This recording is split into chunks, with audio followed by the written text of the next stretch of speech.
Hello, I am Matthew Roberts, the lead sound designer for Quest of a Silly Night, and I'm here to tell you about our completion of the game and yeah, just give you an all-round overview of how it's gone so far.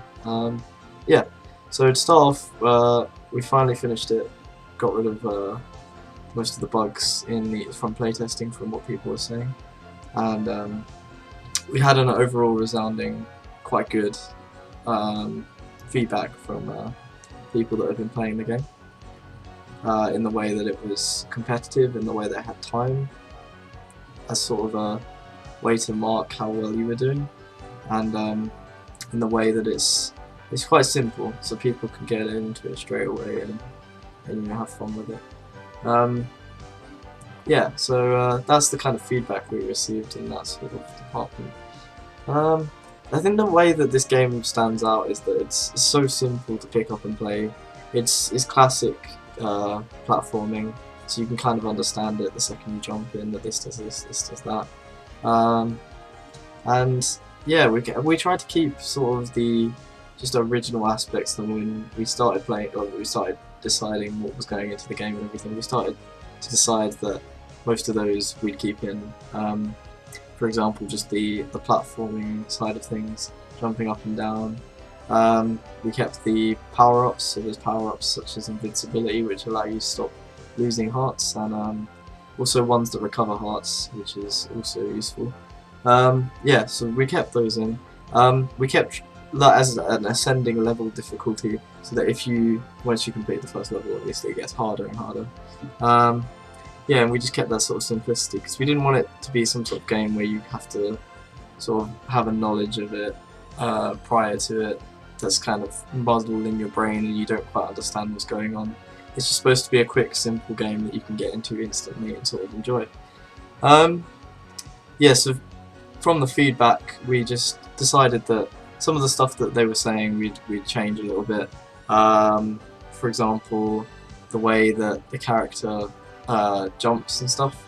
We wanted to make it so that it jumps more so than it did prior. So for example, when they were first playing the game, they were saying that the character didn't jump high enough.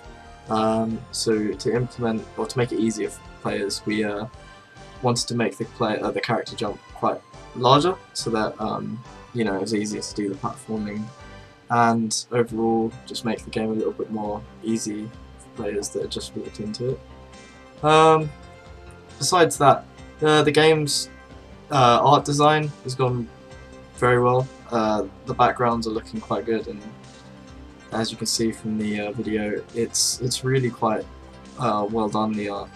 The sprites are pretty good, I'd say. The music, I think, is quite nice. We use royalty-free music, and we got it off some websites which were royalty free, and the music was royalty free as well, which was good. We're not planning on using it to monetizing it or anything, so it keeps it you know, free and everything, so there's no troubles there.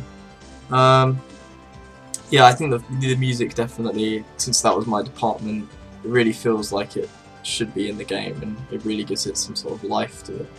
And yeah, and the programming, we had some issues and there are some bugs in there that we tried to thin out, and it's looking pretty good, the game, all round. And yeah, the final sprite for the dragon is pretty good, I think, which makes it stand out.